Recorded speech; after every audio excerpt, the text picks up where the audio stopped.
செய்திகள். தமிழகத்தில் பெஞ்சல் புயலால் பாதிக்கப்பட்ட 18 மாவட்ட விவசாயிகளுக்கு நிவாரணம் வழங்க 498 கோடி ரூபாய் ஒதுக்கீடு செய்து முதலமைச்சர் மு க ஸ்டாலின் அவர்கள் உத்தரவு பிறப்பித்துள்ளார்.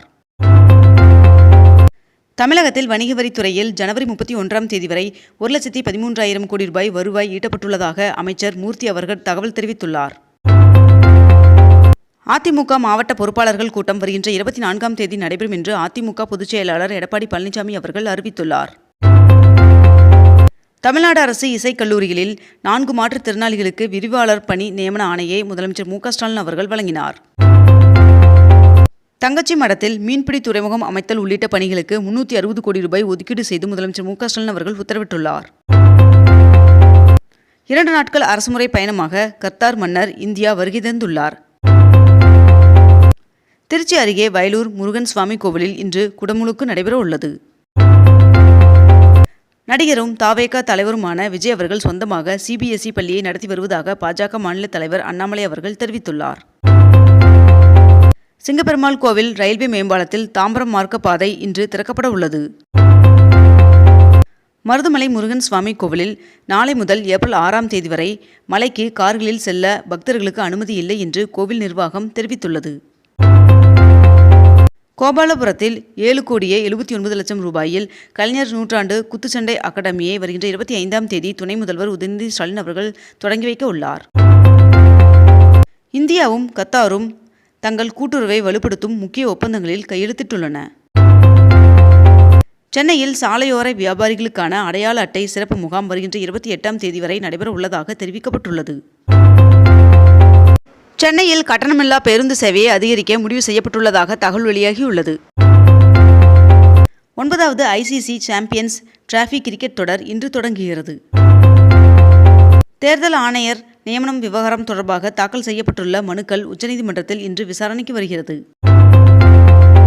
தமிழ்நாட்டில் சிறந்த 10 கைவினை கலைஞர்களுக்கு பூம்புகார் மாநில விருதுகளை முதலமைச்சர் மு க ஸ்டாலின் அவர்கள் வழங்கினார்.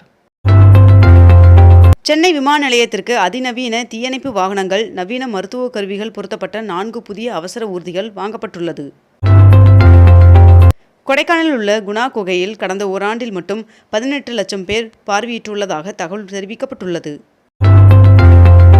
இந்தி திணிப்பை அதிமுக ஒருபொழுதும் ஏற்றுக்கொள்ளாது என்று அதிமுக முன்னாள் அமைச்சர் ஜெயக்குமார் அவர்கள் தெரிவித்துள்ளார். திருச்சி மற்றும் மதுரையில் டைட்டில் பூங்கா அமைப்பதற்கு முதலமைச்சர் மு க ஸ்டாலின் அவர்கள் காணொலி காட்சி மூலமாக அடிக்கல் நாட்டினார். வருகின்ற மார்ச் 14ஆம் தேதி காலை 9:30 மணியளவில் சட்டப்பேரவையில் தமிழக பட்ஜெட் தாக்கல் செய்யப்படும் என்று சபாநாயகர் அப்பாவு அவர்கள் தெரிவித்துள்ளார். தமிழகத்தில் ஆட்டோ கட்டண உயர்வு தொடர்பாக முதலமைச்சரிடம் ஆலோசனை செய்து முடிவு எடுக்கப்படும் என்று அமைச்சர் சிவசங்கர் அவர்கள் தகவல் தெரிவித்துள்ளார். தமிழ்நாடு பட்ஜெட் தொடர்பாக பல துறைகளை சேர்ந்த அதிகாரிகளுடன் நிதியமைச்சர் தங்கம் தென்னரசு அவர்கள் ஆலோசனையில் ஈடுபட்டார். சென்னை பீச் செங்கல்பட்டு இடையே AC மின்சார ரயில் இன்னும் 15 நாட்கள் இயக்கப்படும் உள்ளதாகவும், மேலும் கும்மிடிப்பூண்டி வழித்தடத்தில் இயக்கப்படாது என்றும் தெற்கு ரயில்வே அதிகாரிகள் தகவல் தெரிவித்துள்ளனர். இந்திய தேர்தல் ஆணையத்தின் தலைமை தேர்தல் ஆணையராக ஞானேஷ்குமார் அவர்கள் நியமிக்கப்பட்டுள்ளார். ஆவின் நிறுவனத்தில் வேலை வாங்கி தருவதாக கூறி பணம் வாங்கி மோசடி செய்த விவகாரத்தில் அதிமுக முன்னாள் அமைச்சர் ராஜேந்திர பாலாஜி அவர்களின் மீது CBI வழக்கு பதிவு செய்துள்ளது. நாகை இலங்கை இடையே வருகின்ற பிப்ரவரி 22ஆம் தேதி முதல் மீண்டும் பயணிகள் கப்பல் சேவை தொடங்கப்பட உள்ளதாக தெரிவிக்கப்பட்டுள்ளது. மின்சார வாகன உற்பத்தியில் முன்னணி வசிக்கும் டெஸ்லா நிறுவனம் இந்தியாவில் ஆளொடுக்கும் பணியை தொடங்கியுள்ளது.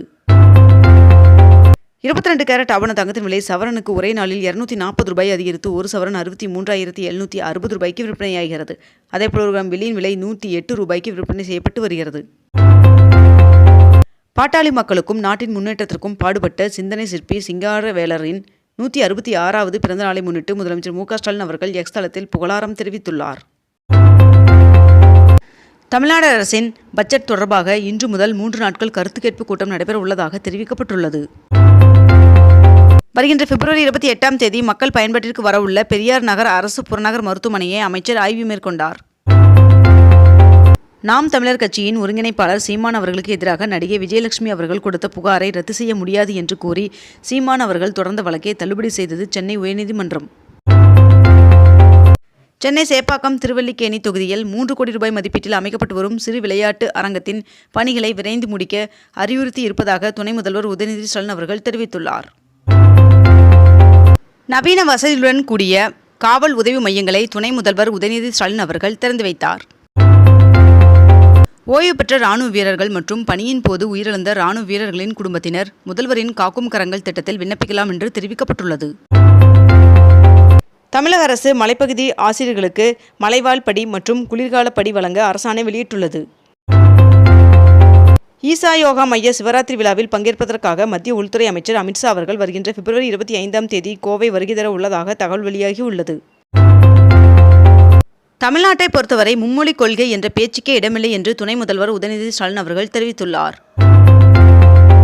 முதல்வரின் காக்கும் கரங்கள் திட்டத்தின் கீழ் பயன்பெற முன்னாள் ராணுவ வீரர்கள் இன்று முதல் விண்ணப்பிக்கலாம் என்று தெரிவிக்கப்பட்டுள்ளது. 121 கோடி ரூபாய் மதிப்பில் 24 புதிய திட்டப்பணிகளுக்கு முதலமைச்சர் மு க ஸ்டாலின் அவர்கள் அடிக்கல் நாட்டினார். சிவகங்கை மாவட்டம் திருபுவனம் பகுதியில் வைகை ஆற்றில் தடுப்பணை கட்டும் பணியின் போது சிலை கண்டெடுக்கப்பட்டது. தமிழ்நாடு தொழில் முதலீட்டுக் கழகத்தின் தலைவர் மற்றும் மேலாண்மை இயக்குநராக உள்ள சாய்குமார் அவர்கள் வருவாய் நிர்வாகம் மற்றும் பேரிடர் மேலாண்மை ஆணையகத்தின் ஆணையராக நியமிக்கப்பட்டுள்ளார். வணிக வரி மற்றும் பதிவுத்துறை சார்பில் புதிய சார் பதிவாளர் அலுவலகங்களை முதலமைச்சர் மு க ஸ்டாலின் அவர்கள் திறந்து வைத்துள்ளார். சென்னையில் 4,35,00,000 ரூபாயில் பேருந்து நிழற்குடைகளை சீரமைக்க மாநகராட்சி டெண்டர் கோரியுள்ளது. கன்னியாகுமரி மாவட்டம் அகஸ்தீஸ்வரம் ஊராட்சி பகுதியில் முகாம் வாழ் இலங்கை தமிழர்களுக்கு 11 கோடி ரூபாய் செலவில் கட்டப்பட்ட 172 புதிய வீடுகளை அமைச்சர் தங்கம் தென்னரசு அவர்கள் மற்றும் நாசர் ஆகியோர் இன்று திறந்து வைக்க உள்ளார் என்று தகவல் வெளியாகியுள்ளது. நாடாளுமன்றத்தில் அண்மையில் அறிமுகம் செய்யப்பட்ட புதிய வருமான வரி சட்ட மசோதாவை நடைமுறையில் உள்ள 1961ஆம் ஆண்டு வருமான வரி சட்டத்துடன் பிரிவு வாரியாக வரி செலுத்துவோர் ஒப்பீடு செய்து பார்ப்பதற்காக ஏற்பாட்டை தனது வலைதளத்தில் வருமான வரித்துறை செய்துள்ளது. மகா கும்பமேளாவின் மூலம் உத்தரப்பிரதேசத்திற்கு 3 லட்சம் கோடி ரூபாய் வருமானம் கிடைத்துள்ளதாக உத்தரப்பிரதேச முதல்வர் தெரிவித்துள்ளார். சாகச சுற்றுலாவை ஊக்கப்படுத்துவதற்காக பூண்டி, கொல்லிமலை, ஜவ்வாது மலை உள்ளிட்ட 7 இடங்கள் தேர்வு செய்யப்பட்டுள்ளதாக சுற்றுலாத்துறை அதிகாரிகள் தெரிவித்துள்ளனர்.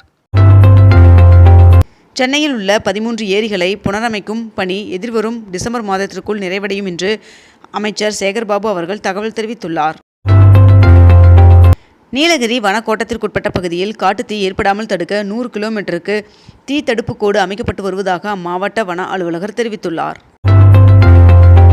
சென்னை மாநகராட்சியின் திடக்கழிவு மேலாண்மை துறை நடப்பு 2025ஆம் ஆண்டிற்கான கட்டுமானம் மற்றும் இடிபாட்டு கழிவு மேலாண்மைக்கான வரைவு வழிகாட்டுதலை மேற்கண்ட இணையதளத்தில் வெளியிட்டுள்ளது. இத்துடன் இன்றைய தலைப்புச் செய்திகள் நிறைவடைகின்றன. மேலும் இதுபோன்ற அண்மை தகவல்களை உடனுக்குடன் தெரிந்து கொள்ள அக்னிபூ சேனலை சப்ஸ்கிரைப் செய்து கொண்டு தொடர்ந்து இணைந்திருங்கள். நன்றி, வணக்கம்.